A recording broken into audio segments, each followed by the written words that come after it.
Olá, bom dia, seja bem-vindo e bem-vinda nessa segunda-feira do ano, dia 3 de janeiro. Nós vamos falar sobre os casos de Covid que têm se alastrado em navios pela costa brasileira e a Anvisa pede a suspensão dos cruzeiros aqui no país. Já começaram a valer as novas regras para a aposentadoria dos trabalhadores. Competência e criatividade ampliaram o número de empresas aqui no Brasil para 19 milhões.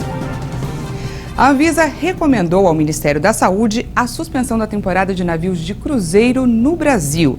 A indicação aconteceu após 2 embarcações terem as atividades e o trajeto interrompidos por causa de um surto de casos de Covid. No dia 31 de dezembro, foram relatados 78 casos no navio MSC Esplêndida e 68 na embarcação Costa Diadema. Neste domingo, o navio MSC Preciosa também passou a integrar a lista de embarcações sob investigação da Anvisa, após a confirmação de mais de 20 passageiros com a doença. Ao todo, 5 embarcações, que somam cerca de 301 casos positivos, levaram a Anvisa a anunciar que vai investigar possíveis violações dos protocolos anti-Covid em cruzeiros. Os navios de cruzeiro MSC Preciosa, MSC Esplêndida e Costa Diadema registraram dezenas de casos de Covid-19. O Brasil permitiu a retomada dos cruzeiros em novembro de 2021, mas ordenou que os protocolos contra a Covid-19 fossem obedecidos. As regras incluíam submeter os passageiros a testes e colocá-los em quarentena em caso de infecção. Em um comunicado, a Anvisa alertou que o descumprimento dos protocolos sanitários e a desobediência às medidas de restrição impostas pelas autoridades constituem infrações sanitárias. Se forem confirmadas essas violações, as companhias podem ser punidas com multas ou ter as atividades suspensas. Seguindo a recomendação do Ministério da Saúde, todos os cruzeiros serão suspensos. Na volta da viagem de Santa Catarina, onde passou a virada do ano, o presidente Jair Bolsonaro desembarcou em São Paulo e foi levado ao hospital Vila Nova Star, na zona sul da capital, com suspeita de nova obstrução intestinal. O médico Antônio Luiz Macedo, que operou Bolsonaro após a facada em setembro de 2018 e acompanha a evolução do caso desde então, informou que a comitiva relatou que o presidente sente dores abdominais. Bolsonaro está passando por vários exames e o médico está voltando de viagem aqui para o Brasil para avaliar o quadro do presidente. Você confere mais informações sobre o estado de saúde do presidente ao longo da nossa programação. As novas regras para a aposentadoria dos trabalhadores já estão em vigor. As alterações valem para quem já estava trabalhando com carteira assinada até novembro de 2019. A principal mudança na reforma foi a de acabar com a aposentadoria apenas pelo tempo de contribuição sem idade mínima. Agora, o trabalhador que entrar no mercado terá que provar as duas coisas. As alterações serão feitas até 2023, quando as regras chegarão ao que foi estabelecido. As mulheres são as mais afetadas. Antes, elas podiam pedir o benefício com 60 anos de idade. É preciso provar 61 anos e 6 meses. No caso dos homens, a idade mínima permanece em 65 anos. O tempo mínimo de contribuição é de 15 anos. No caso da aposentadoria, onde são contados a idade e o tempo de contribuição, o tempo subirá 1 ano. Das mulheres, dos atuais 88 para 89 pontos, com 30 de contribuição, e para os homens, de 98 para 99 pontos, com 35 de contribuição. E no caso da idade mínima, a exigência para as mulheres passa dos atuais 57 para 57 anos e 6 meses, com tempo de contribuição de 30 anos. Para os homens, subirá para 62 anos e 6 meses, com 35 anos de contribuição. E começou a valer neste sábado, 1º de janeiro, o novo salário mínimo nacional no valor de R$ 1.212. Um reajuste de R$ 112 com relação ao salário mínimo do ano passado, que foi de R$ 1.100. A correção levou como base a alta da inflação ao longo dos 12 meses de 2021, de acordo com o Índice Nacional de Preços ao Consumidor, o INPC, que fechou em 10,18% no ano passado. O presidente Jair Bolsonaro sancionou o projeto de lei que abre caminho para contas de pessoas físicas em dólar aqui no Brasil. O texto permite que brasileiros saiam ou entrem no país com até 10 mil dólares sem declarar. O limite anterior à sanção do texto era de 10 mil reais. O texto, publicado no Diário Oficial da União, abre caminho para que pessoas físicas tenham contas bancárias em moedas estrangeiras, como o dólar ou o euro. A proposta foi encaminhada ao Congresso em 2019 pelo governo federal, sendo uma iniciativa do Banco Central e do presidente da instituição, Roberto Campos Neto. A medida possibilita que bancos e instituições financeiras brasileiras invistam no exterior os recursos captados no país, além de facilitar o uso da moeda brasileira em transações internacionais. A iniciativa aumenta a autonomia do Banco Central para regular o mercado de câmbio.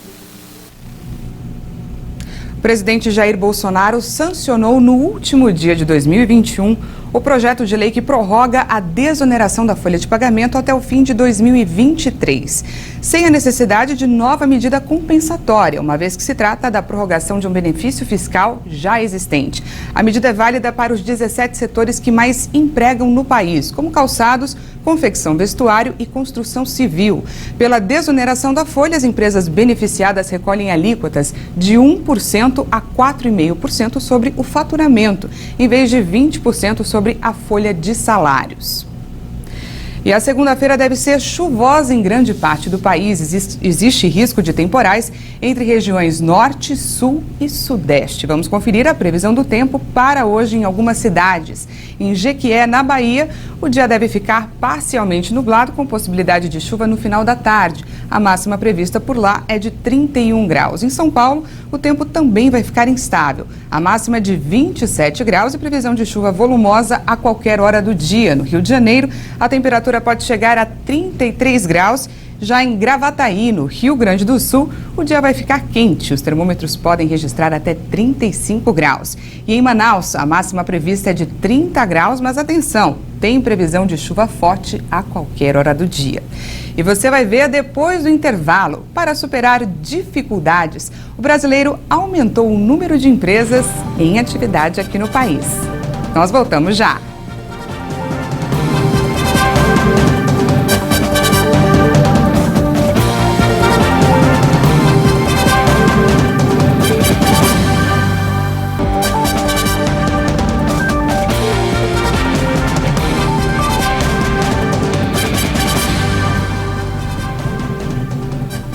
Estamos de volta ao vivo, agora são 8 horas e 42 minutos no horário de Brasília. 2021 foi mais um ano de desafios em que milhares de pessoas se inovaram, se reinventaram e empreenderam.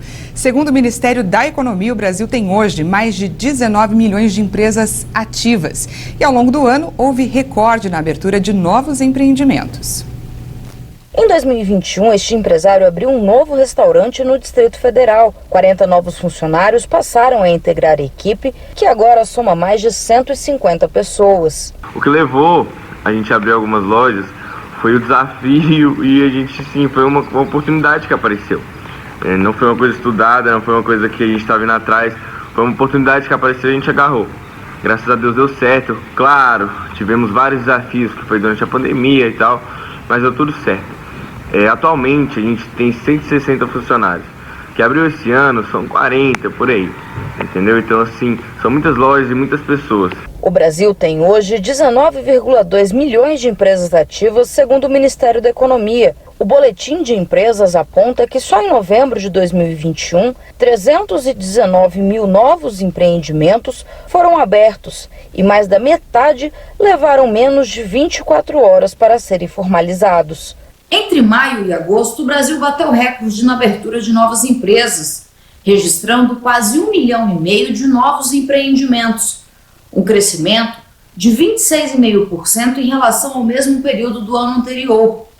E o norte do país foi destaque, liderando o ranking das regiões que mais empreenderam. A advogada Caroline Garcia foi uma das pessoas que ajudaram a região a se destacar nesse ranking. Ela abriu uma empresa de inovação e comunicação voltada para o mercado jurídico. Com uma pequena equipe, a empresa faz o planejamento de mídias e dá visibilidade a causas relevantes dos clientes no estado de Rondônia. Para 2021, a proposta da empresa é ampliar o atendimento para outros estados. A Norte é uma empresa de inovação em marketing digital voltada para o mercado jurídico. Nós nascemos com um propósito muito simples, que é levar inovação e torná-la acessível aos advogados e escritórios de advocacia aqui da região norte. Nos últimos 2 anos, nós vimos crescer o número de negócios digitais no Brasil. Cresceu de uma maneira impressionante e isso nos motivou a entrar nesse mercado também. Por nós nos pautarmos nesse modelo de negócio digital, a nossa equipe ela trabalha de maneira remota. Então hoje nós contamos com 7 pessoas na equipe. E muito embora nós tenhamos uma sede, as pessoas elas podem trabalhar de maneira híbrida, podem ir presencialmente, podem trabalhar de casa. Por exemplo, nós temos 2 pessoas que elas não moram no estado de Rondônia. E inovação tem sido a chave do sucesso para empreendedores em todo o país. Quem já estava no mercado de trabalho teve que apostar em novas tecnologias e abordagens para ir além e fidelizar os clientes. Foi o que fez este dono de imobiliária no Distrito Federal, que no começo do ano lançou um aplicativo que ajuda a precificar os imóveis. O aplicativo de precificação imobiliária, nós chamamos ele internamente de Urbinomics, ele surgiu da demanda de não é só profissionalizar, mas evoluir, melhorar e dar mais certeza, dar mais, por que não, ciência à avaliação imobiliária. A gente está falando do maior bem da vida das pessoas, da maioria das pessoas, e existe um certo amadorismo, talvez, ou uma certa insegurança quanto à resposta para a pergunta que é: quanto vale o seu imóvel? Com base em dados de mercado, a gente junta esses dados, os dados dos anúncios, os dados de vendas, coloca um algoritmo, que ele começa a identificar o que faz o imóvel valer um pouco mais, um pouco menos, que região está mais valorizada, está menos valorizada, como é que está se comportando a cidade em termos de busca, em termos de valor propriamente dito, e ele consegue oferecer para a gente, com uma boa exatidão, o preço de um imóvel, seja ele uma casa, seja ele um apartamento. A especialista explica que em 2022, a tecnologia e a inovação continuam sendo importantes ferramentas para que empresários e empreendedores fidelizem e aumentem a carta de clientes. Foi graças à tecnologia que a maioria dos negócios sobreviveu à pandemia. Mas a verdade é que a tecnologia sempre foi uma aliada na gestão das empresas. O lockdown e todas as outras restrições da pandemia só colocaram luz naquilo que a gente já sabia, que a tecnologia traz eficiência aos processos, diminui os custos, aumenta a produtividade, traz comodidade para o cliente e pode ampliar as possibilidades de atuação do negócio. O fato é que dificilmente a tecnologia vai enfraquecer uma empresa. Ao contrário, ela quase sempre é um diferencial competitivo que traz ganhos para o empresário, para o negócio, para os empregados e, claro, para os clientes. E para quem quer empreender, ela recomenda planejamento, estudos e análise de mercado para evitar perdas e garantir o sucesso. O grande desafio de 2022 é o mesmo que tivemos em 2021 e em 2020, a pandemia. É claro que estamos felizes e esperançosos com o rápido avanço da vacinação e a queda do número de contaminados, mas não sabemos como será o comportamento da Ômicron no Brasil, nem mesmo se teremos que enfrentar outras variantes. Então, minha recomendação aos empresários é cautela. Não é preciso ser pessimista, mas é preciso acompanhar atentamente as notícias do Brasil, do mundo e pensar direitinho antes de fazer grandes investimentos no negócio, a não ser que sejam investimentos que preparem a empresa para uma eventual nova onda. As orientações para empreender de forma segura não mudaram durante a pandemia e servem para todos os tipos de negócio. Conhecer o mercado, quais são os principais concorrentes, quais as tendências para esse negócio, saber quem é o seu público-alvo, para quem que você vai vender e como esse público se comporta, ter um plano de negócio, ainda que ele seja simples, é importante colocar no papel o que fazer, como fazer, quando será feito e quanto que tudo isso vai custar. Ter uma reserva financeira que sustente o negócio até que ele dê resultados e não esperar resultados imediatos, muito pelo contrário. Independentemente do negócio ter uma presença digital, precisamos estar na palma da mão do cliente, separar as contas da empresa da conta pessoal e principalmente buscar a ajuda de especialistas. Abrir um negócio nunca deve ser uma ação solitária. Mais de 3.900 voos foram cancelados no mundo só neste domingo e cerca de 10.500 tiveram atrasos por conta do mau tempo e do avanço da variante Ômicron. O levantamento foi feito pelo site especializado em rastreamento de voos, FlightAware, e mais da metade desses registros foram dos Estados Unidos. O principal motivo para os cancelamentos foi o alto número de comissários de bordo, pilotos e funcionários das companhias aéreas que não puderam trabalhar por estarem infectados com a Covid-19. A Europa superou os 100 milhões de casos de Covid nesse fim de semana.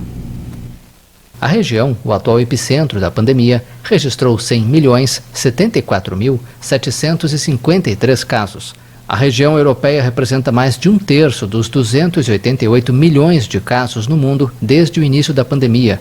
Com mais de 4,9 milhões de contágios nos últimos 7 dias, a Europa enfrenta níveis sem precedentes de contágios. Dos 52 países e territórios da região, 17 bateram recordes nos últimos dias de casos detectados em uma semana.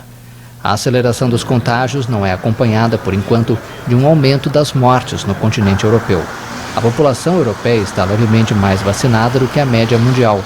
65% dos europeus estão parcialmente vacinados e 61% estão com o esquema vacinal completo. E agora vamos falar sobre a pandemia aqui no Brasil. A média móvel de mortes por Covid ficou abaixo de 100 casos. 5 estados não tiveram registros de mortes: Acre, Amapá, Rio de Janeiro, Rio Grande do Norte e Sergipe. O Ministério da Saúde informou que de um dia para o outro, o Brasil registrou mais 28 mortes por Covid-19.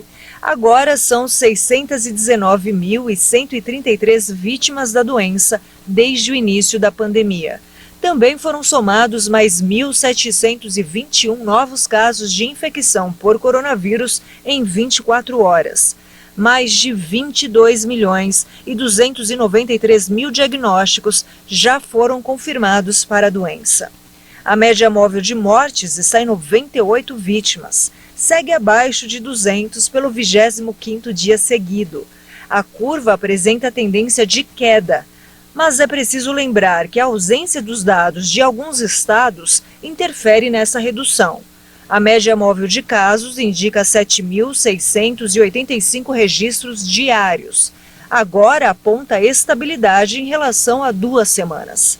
No cenário de evolução da doença por regiões, hoje, 4 estados indicaram alta: Amapá, Bahia, Ceará e Mato Grosso.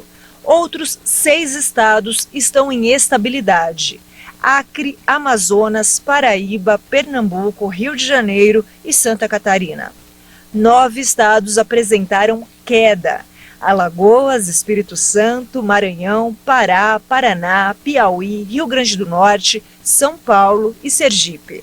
Desta vez, 8 unidades da federação não informaram os dados: Distrito Federal, Goiás, Mato Grosso do Sul, Minas Gerais, Rio Grande do Sul, Rondônia, Roraima e Tocantins. E vamos ao nosso vacinômetro. Mais de 331 milhões de brasileiros já tomaram ao menos uma dose da vacina contra a Covid. Segundo o Ministério da Saúde e as secretarias estaduais de saúde, mais de 161 milhões e 277 mil pessoas tomaram a primeira dose. Isso representa 75,6% da população, enquanto mais de 143 milhões e 462 mil brasileiros tomaram a segunda dose, o que representa 67,5% 0,25% da população. E a dose de reforço já foi aplicada em mais de 26.595.000 pessoas, 12,47% dos brasileiros. E o medo da variante Ômicron fez crescer a procura pela dose de reforço em 30% em dezembro. O governador do Rio de Janeiro, Cláudio Castro, anunciou pelas redes sociais que teve diagnóstico positivo para a Covid. É a segunda vez que o governador fluminense contrai a doença. A primeira vez foi em outubro de 2020. Já vacinado, Castro afirmou que está com sintomas leves, apenas com um pouco de coriza. Após o lançamento de foguetes, Israel bombardeou Gaza. Israel lançou bombardeios contra a faixa de Gaza.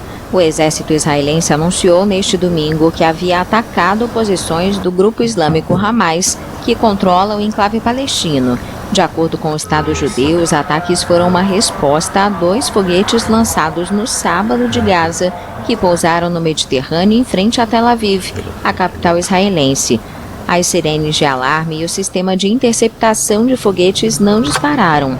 O Hamas explicou que o lançamento foi causado por um problema técnico devido ao mau tempo, uma versão rejeitada pelo primeiro-ministro israelense Naftali Bennett. Quero deixar algo claro. Todas essas histórias do Hamas sobre raios, trovões que se repetem de inverno a inverno não são mais relevantes. Aqueles que apontam mísseis contra o Estado de Israel vão pagar as consequências. Um porta-voz do Hamas condenou os atentados e pediu para continuar defendendo o povo palestino e os lugares sagrados contra o que ele descreve como ocupação de Israel. Os inimigos travaram uma guerra de 11 dias em maio de 2021, a 4ª desde 2008. O Paris Saint-Germain anunciou que Lionel Messi é mais um dos 4 jogadores do clube que testaram positivo para a Covid. Após uma semana de férias com a família em Rosário, Lionel Messi testou positivo para o coronavírus. Messi é um dos 4 jogadores do Paris Saint-Germain que seguem isolados de acordo com o protocolo sanitário. Do mesmo modo estão os espanhóis Juan Bernat e Sérgio Rico e o francês Nathan Bitumazala. O PSG deve jogar hoje, dia 3 de janeiro, contra o Vannes pelas 8ª de final da Copa da França. Lionel Messi só poderá voltar à França depois de testar negativo para o vírus. A tradicional Corrida de São Silvestre em São Paulo foi marcada por muita emoção e celebração. Cerca de 20.000 atletas de todo o Brasil disputaram a 96ª edição da corrida, que foi um pouco diferente por conta da pandemia. Com um número menor de participantes do que o habitual, todos os corredores precisaram utilizar máscaras na largada, na chegada e em locais de grande concentração de público.